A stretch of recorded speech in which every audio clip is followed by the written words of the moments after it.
తర్వాత ఐదవది చూసినట్లయితే డేట్ విత్ ఇంటెగ్రిటీ.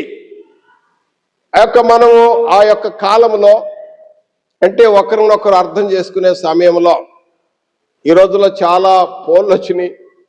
ఫోన్లో ఏదో టైం పాస్ చేసుకోవడం మాట్లాడుకోవడం కదా, ఇంకా కొన్ని రోజులు పెళ్లి కాబోతుందని ఒకరొకరు మాట్లాడుకోవటం అది కాదు.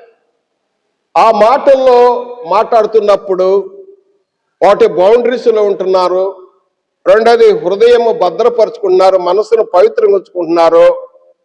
తర్వాత చూసినట్టయితే యథార్థతను గమనిస్తూ ఉండాలి. అవతల వ్యక్తి అమ్మాయి కానీ అబ్బాయి కానీ ఇద్దరు మాట్లాడుతున్నప్పుడు ఏంటి యథార్థత, అతడు ఆమె ఎంత నిజాయితీగా ఉన్నారు, నిజాయితీ గమనించాలి, యథార్థత గమనించాలి.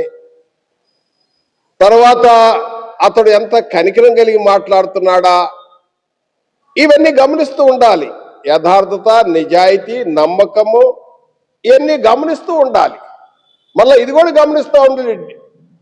ఈ డేటింగ్లో ఇంకేం గమనించాలంటే అతడు ఆమె అబద్ధాలేమైనా మాట్లాడుతున్నారా, లేకపోతే ఏమైనా దాపరికాలు ఉన్నాయా, లేకపోతే ఇంక వేరైనా అలవాట్లు ఉన్నాయా, ఇవన్నీ గమనిస్తూ ఉండాలి.